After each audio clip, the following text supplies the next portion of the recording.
Here, of course, at the Independence Reformed Bible Church, we allow for questions following the sermon. Who here has a question?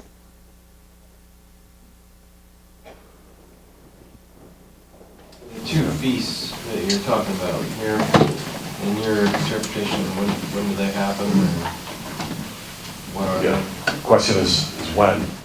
When do these take place? Because it certainly looks like, and we didn't really address this morning, but it looks like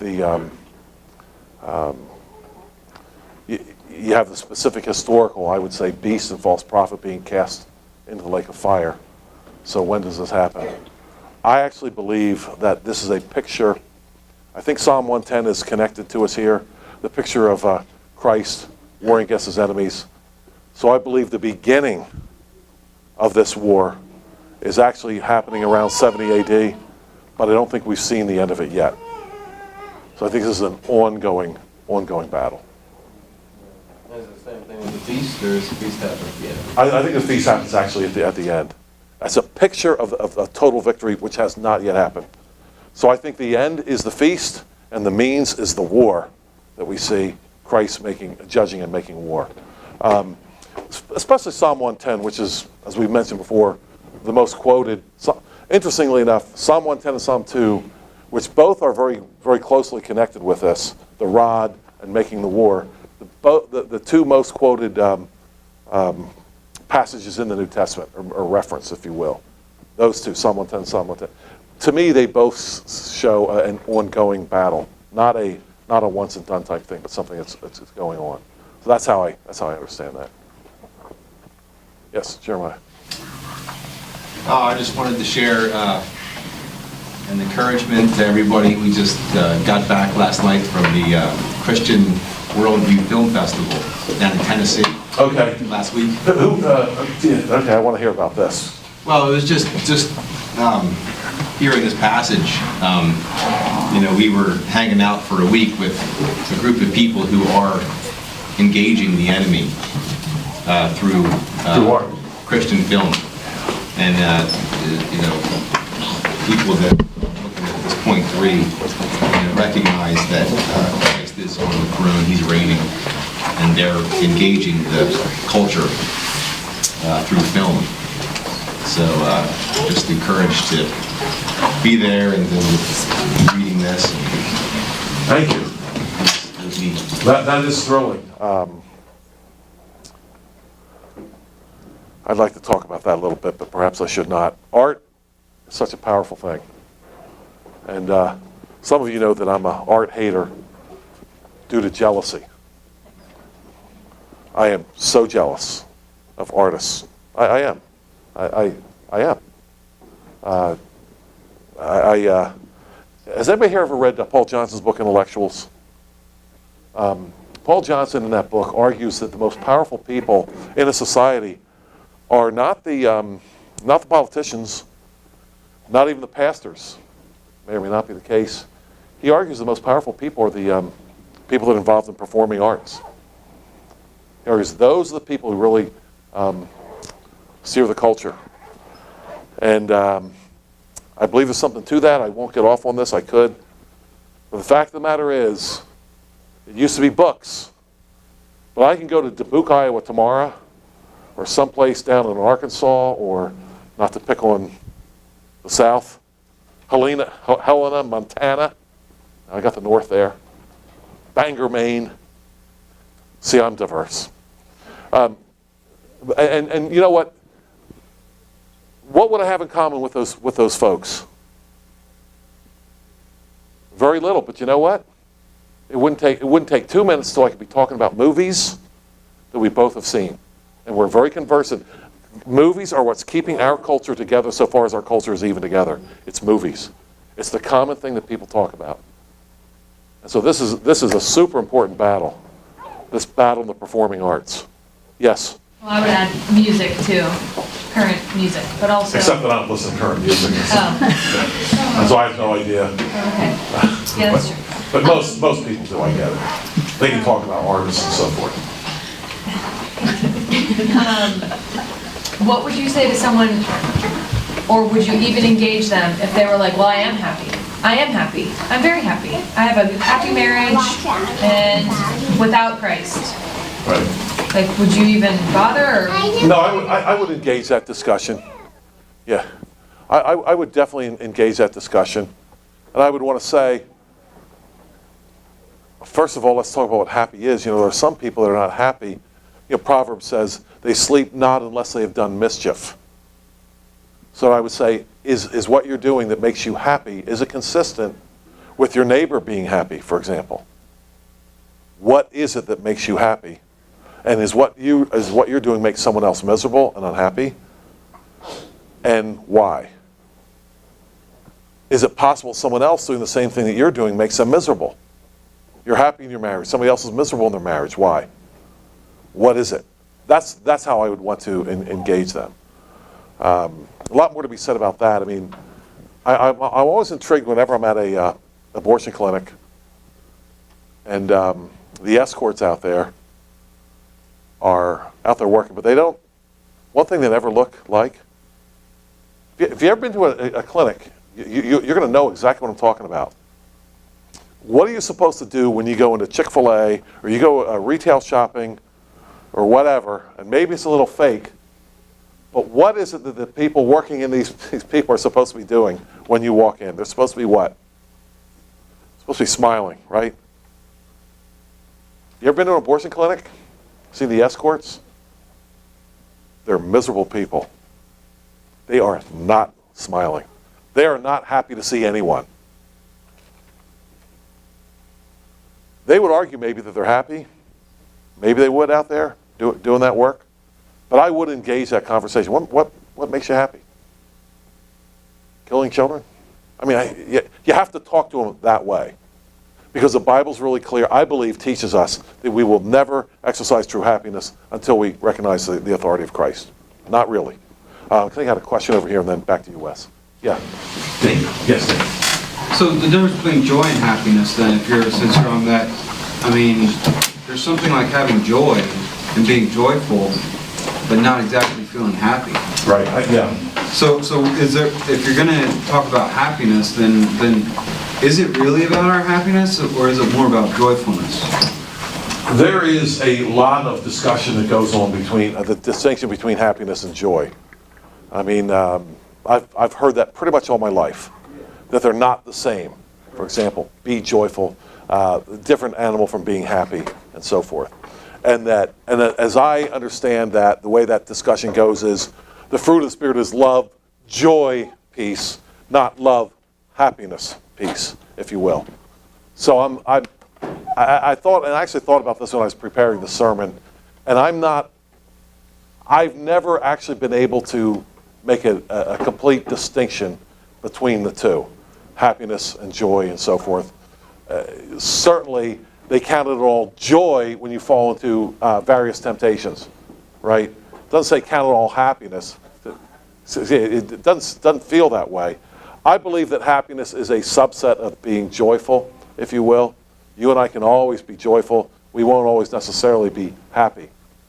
But what I did here was I took the term here, being glad, connected that with being happy, and I can't really go a whole lot further than that, but I believe John can. Then I'll get to you, Wes. I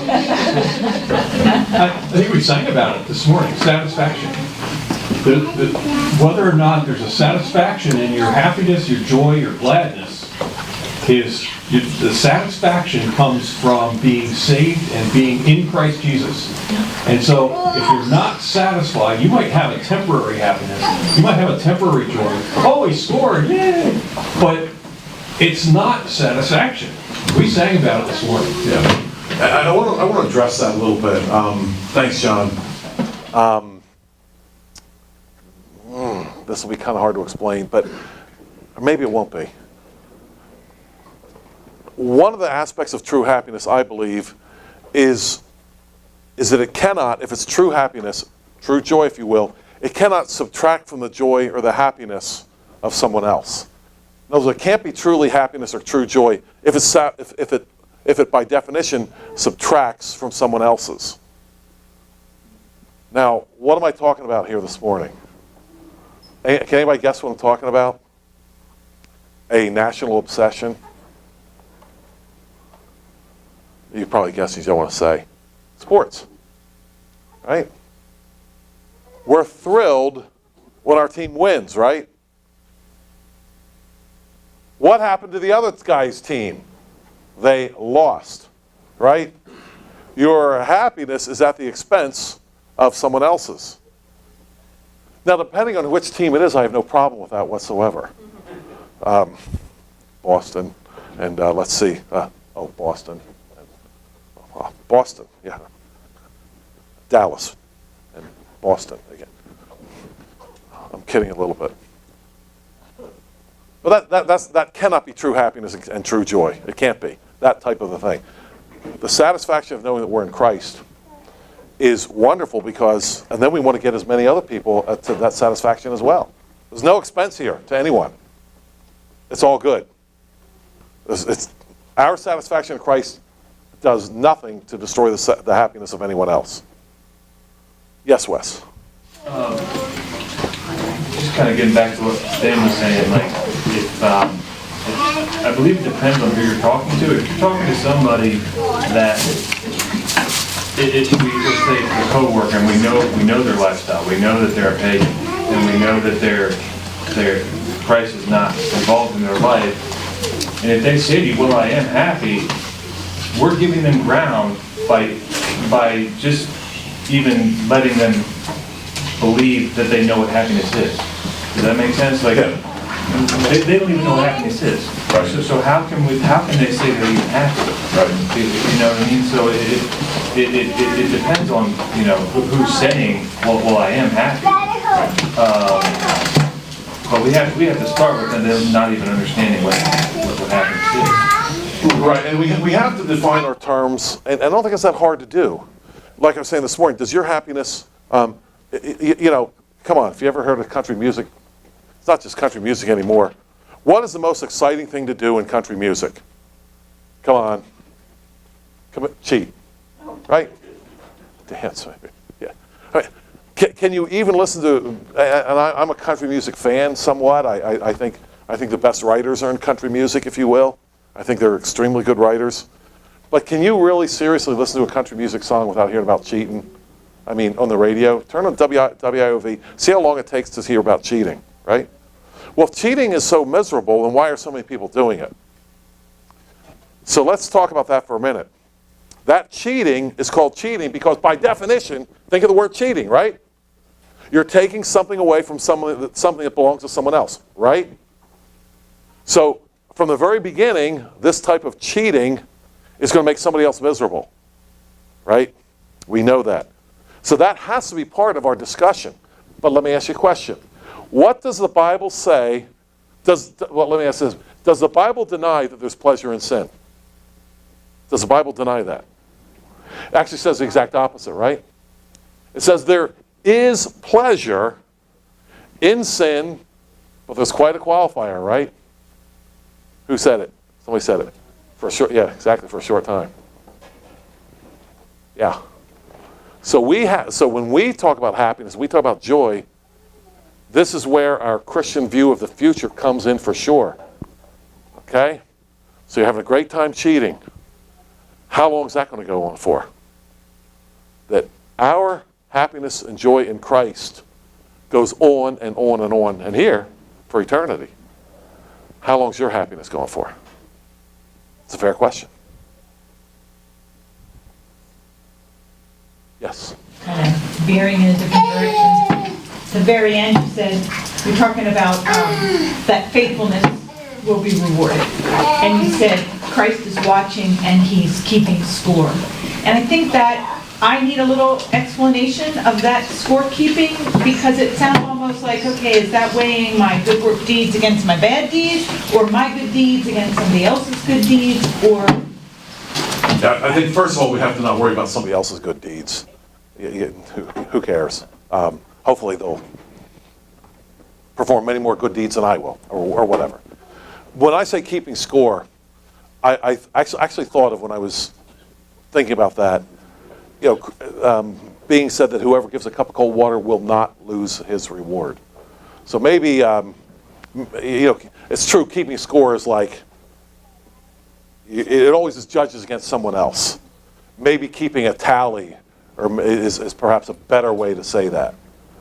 But I want to get across that it's definitely noticed by God, everything. And and perhaps I'm more sensitive to that because there is an absolute war on children and there's an absolute war on moms who care for their children. In our day of accepting drag queens, for Pete's sake, who do we hate? We hate homemakers, right? And they often can, I think, feel like they're wiping noses and changing dirty diapers and what am I really doing? But if it's good, Christ sees it. He's keeping a tally if he's not, he sees every good thing. And I do believe that it's a righteous act, and it is an act of war. And I don't even think I need to make that point that strong. You folks that come here and come to this church, you know that there's a war against the family. And every time you support the family, you are retaliating in that war. You are fighting in that war every time you do something good to your family. Because if you don't think it's a war, they sure do. And they're not going to stop until they destroy you and your family. It is a war. To me, this passage just made as I was studying it, this passage made so much sense. The righteous acts are acts of actual war. Again, the other side gets it if we don't. They get it. Yes? Yeah, that our acts, our pitiful contributions are for his glory and he can take it and just go to war with it. That's just an incredible idea. That we're that useful to him. Well, good. That's what I really wanted to really communicate this morning. I really was hoping to communicate that. And they do feel pitiful, our little things that we do. At home. Most of the stuff we do is in our homes, right? And it feels like the wicked are out there just doing so much and they're driving the culture. And what are we doing? Our pathetic little things at home. Well, we serve a warrior. And he's going to win. All right, I want to thank you for your kind attention here this morning.